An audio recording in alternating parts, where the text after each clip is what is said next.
Hey everyone, Chelsey Davis here, and I'm ecstatic to share that the 7th season of Penn and Teller Fool Us premieres tonight on CW, and right now I have Penn here. Hey Penn, how's it going?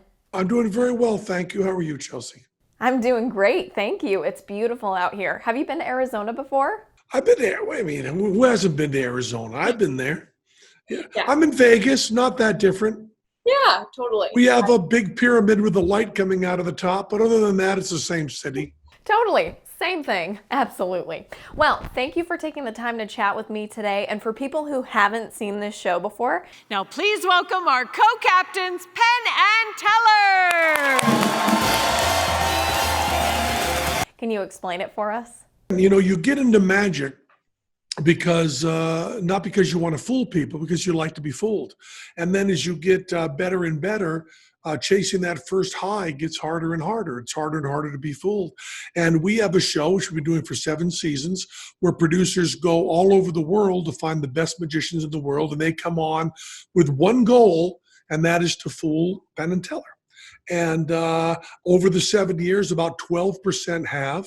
We've had hundreds and hundreds of magicians on, the best in the world. And it's really fun. And that's all it's about. We try to be very, very supportive and kind about their performance. It comes down to a very simple thing. Did you fool us? Seeing the trick once with no idea who's going to come on. Right. There are those who are up and coming aspiring magicians and veterans alike. So what is it like being this opportunity of discovery for people who may not have made it yet? You could be changing their entire career. Well, we now have 3 magicians who started on Fool Us. Jen Kramer, Piff the Magic Dragon, and Shin Lim, who started on Fool Us, who now have their own shows in Vegas. So we are creating our own competition. Yeah, I love it. That's right. Watch out. No, I'm just kidding. I'm sure they're really thankful for you, and they will be forever. You and Teller have been performing together for 45 years. 45 years, yeah. An incredible career. 19 years as you guys being the best headliners in Vegas. Longest running, anyway. Longest running here. Listen, we gotta change it to best because you guys are the best. Thank you. Very kind of you. You are so welcome. Also, you guys are so clever and you crack me up. Can I just say that I love that you have an FU trophy? The title was not accidental. Just so creative. You guys are always so positive with your feedback too, but is it hard breaking it to a magician when they don't fool you? I don't think it really is hard because some of the people who've been most successful on the show haven't fooled us. Because we're not saying the show wasn't good. We're not saying you didn't fool the audience. We're not saying you weren't the greatest. But one of my closest friends is Piff the Magic Dragon. He's had the most success after our show, and yet he did not fool us, not technically. My favorite show of all 7 years was Piff, and yet he didn't fool us. So it's not like the other competition shows where we're pretending to judge a more global thing. It's a very, very specific thing. And I did get a taste of my own medicine. This year, I guess it's the 3rd show, I worked for the whole year behind Teller's back on a trick that he knew nothing about. And he was totally surprised when Allison said, our next act is part of a duo, but now working alone. Please welcome Penn. And I came out and tried to fool Teller. And I tell you, I was trembling. It was terrifying. So I did get a taste of my own medicine this season. The other thing that's really wild about this show, looking at it, is we finished shooting it right before the pandemic. So we have magicians from all over the world, China, Japan, from Spain, from Brazil, and an audience crowded in together, people interacting. And it's a wonderful glimpse of the way things were just back in February, and a glimpse at how we all hope they'll be very, very soon. We are all hopeful too. You know, we have a friend, his name is Luke Brady. He's an amazing magician, mentalist. He does a gazillion things, and he just moved to Vegas right before the shutdown, and he went to one of the tapings of episode of Fool Us for this season. Oh yeah. And he actually got called up from the audience to be on stage with a magician, and it was super fun for him. We're always trying to see how the tricks are done. And anyway, he lives across the street from this dog park where there's a bench that you dedicated, and it has the 3 of clubs on it. Oh yeah, sure, of course, yeah. That is very signature of Penn and Teller, sprinkling magic everywhere. So what is the story behind the three of clubs? Well, we wanted, early on, we wanted a card that was visible and humble. You want a card that can be seen from a distance. So a card with a lot of pips on it can't be seen. But an ace is too obvious. An ace is too much of a show-offy card. So the three of clubs seemed right there in the pocket. And then we did something other magicians don't do, which is we wanted some fans to know when they didn't really have a free choice that we were done a force on them. So when you see a three of clubs pop up, you know that the person has not had a free choice. As a matter of fact, magically, with my mind, I've made a three of clubs appear under the horse right behind you there. How did you do that? Magic. I love it. You know what else I love? That when we watch the show, it feels like we're in Vegas. You know, it was such a bizarre sight to see it empty and quiet when everything first shut down. What do you think the future of show business looks like now?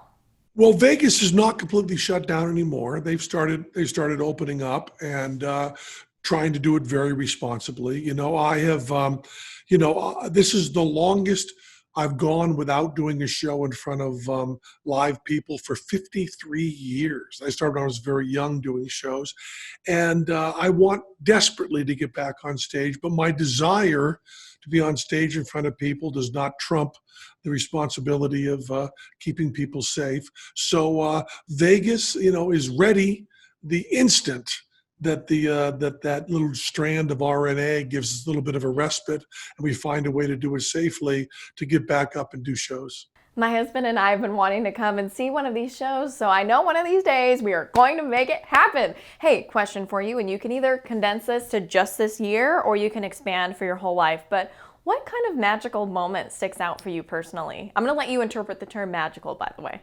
Sadly, you always go to cliche when you have children. There's nothing that's more powerful than having children. I have two children. One is 14, one is 15. So I have two teenagers in lockdown in the house, which is a little like living in a closet with a horse.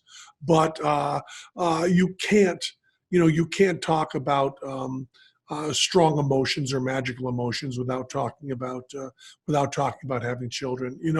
Beyond that, in a more superficial career way, I've got to say, the Hammersmith Apollo in England, London, where the Clash played, where the Beatles played more than any place else, where David Bowie shot Ziggy Stardust, where the Talking Heads were, where Blondie played, walking out on stage there to do the Penn and Teller show was really a thrill. And I insisted on playing guitar in that show so I could say to the audience, you're watching a magic show, but right now I'm Joe Strummer in Clash. Yeah, perfect. That's a great magical moment. Yeah. Happy belated Father's Day, by the way. Well, thank you. You're so welcome. I hope you got to celebrate a little bit. My children watch the Three Stooges with me. Can't do better than that. Exactly. I always loved watching Laurel and Hardy with my dad. You got to watch Knuckleheads with your dad. Oh, yeah, right. Absolutely. Naked Gun also cracks me up. It just never gets old. Just make sure you punctuate that right. We don't want to picture you watching TV naked with your father. Yeah. Let's clarify that too. Sorry about that. Oh my gosh, so funny. You and Teller make such a great team, and I'm not very good at magic. Or am I? But I was thinking if I worked really hard at it, I could bring a magic show to Vegas that includes tigers, because that's never been done before. Never. Ta-da! Whoa! Out of nowhere! And also a much safer tiger that has been used before. Yeah, this thing is very gentle. Well, thank you for playing along with my horrible magic trick, and thank you for chatting with me today. We are all very excited for this show. Is there anything you wanted to talk about that we missed? No, I just everybody stay safe, please. You stay safe too, and know we're sending you some Arizona sunshine. We got Vegas sunshine. Fine, I'll just keep it here then. You can keep your own damn sunshine. We got ours.